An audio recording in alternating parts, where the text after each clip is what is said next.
Welcome back. इंतजार करना वाकई बहुत मुश्किल होता है, खास तौर पे किसी ऐसे मनपसंद ख्वाब के लिए जिसके साथ आपके इमोशंस इन्वॉल्व हों और आप ने बहुत सारे सुनहरे सपने सजाए हों। आज आपको लिए चलते हैं, मुलाकात करवाते हैं आमना सुल्ताना से, और उनकी जो जबरदस्त स्टोरी इस वक्त ट्रेंड कर रही है वो, और उनके सबका मंगेतर एंड नाउ हस्बैंड यानी राशिद मिन्हास अनीस। आमना की कहानी ने यकीनन सबको चौंका दिया, क्योंकि इनकी मंगनी के बाद एक नाखुशगवार वाकया हुआ। किसी प्रोटेस्ट में हिस्सा लेने की वजह से इनके मंगेतर यानी राशिद मिन्हास अनीस को गिरफ्तार कर लिया गया, और इस गिरफ्तारी के बाद वो तकरीबन 10 साल कैद में रहे।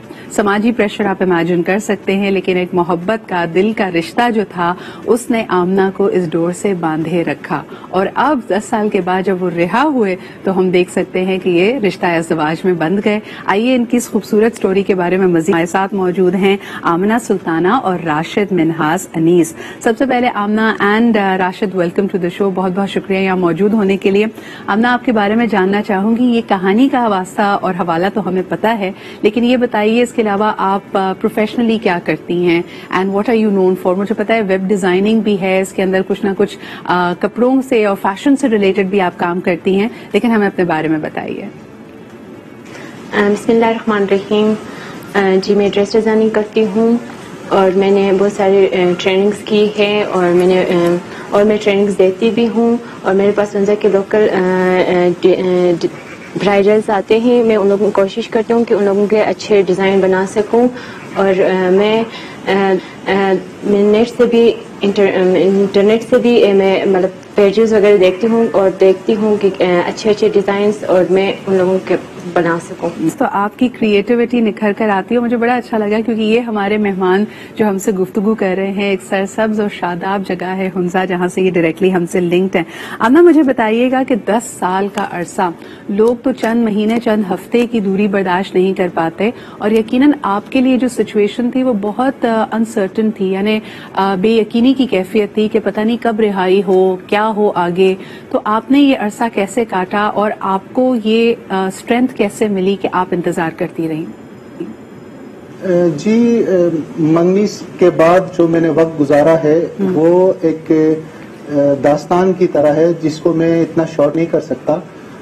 दूसरी बात, मंगनी के बाद जो हमारी शादी हो गई है, अभी माशाल्लाह हम दोनों बहुत खुश हैं, और मंगनी से पहले ज़ाहिर सी बातें हमने बहुत से मुश्किलात का सामना किया है।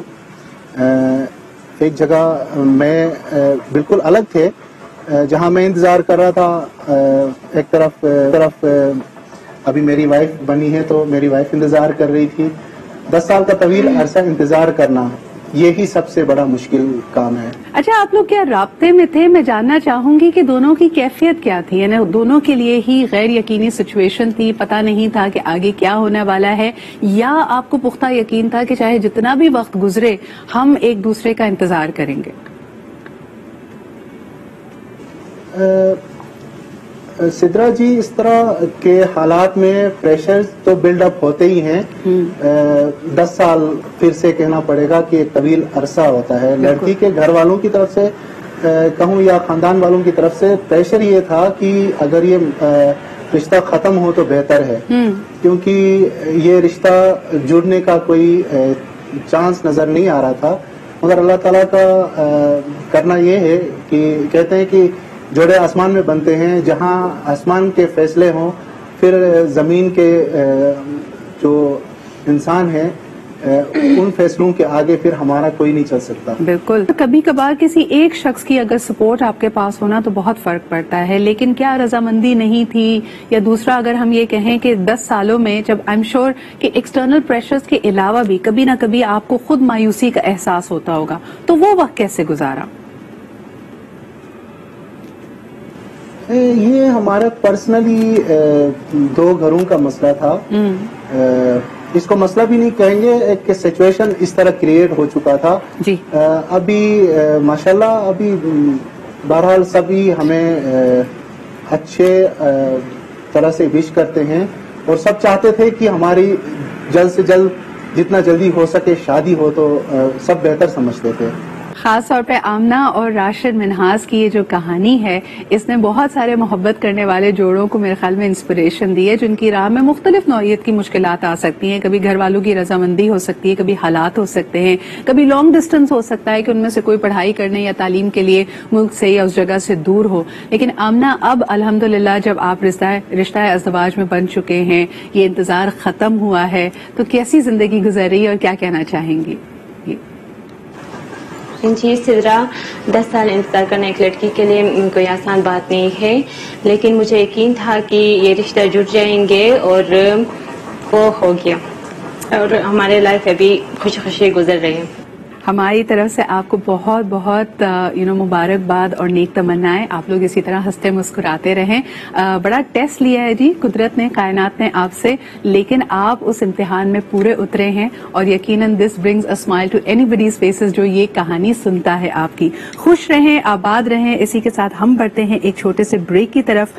واپس آئیں گے تو ایک اور مسئلے پہ ذرا بات کریں گے، خصوصاً جب ہم دیکھتے ہیں موبلٹی. آج کے زمانے میں 2021 میں کہا جاتا ہے کہ بیسک انسانی ضروریات میں اس کا شمار کرتے ہیں، اور آپ کی زندگی کے کئی فیصلے، جیسے آج ہم نے شروعات کی ورلڈ پیشنٹ سیفٹی ڈے کے حوالے سے بھی، آپ کے گھر سے ہسپتال یا کلینک یا کوئی بھی طبی سہولت کتنی دور ہے اس پہ ڈیپینڈ کرتی ہے آپ کی زندگی. آپ کے بچوں کے لیے بہترین یا اچھے معیار کا اسکول قریب ہے یا نہیں، اس پہ بھی ڈیپینڈ کرتے ہیں آپ کے لائف کے ڈیسیجنز. اینڈ آف کورس آپ کو ایک بہت اچھی ملازمت کی آفر ہوتی ہے، لیکن روزانہ کی بنیاد پہ اگر آپ کو بہت دور جانا پڑے تو شاید یہ آپ کے لیے اتنا آسان نہیں ہوگا. تو جو موبلٹی ہے یا ایکسس ہے وہ کتنا اہم ہے، اس پہ بات کریں گے ایک چھوٹے سے بریک کے بعد.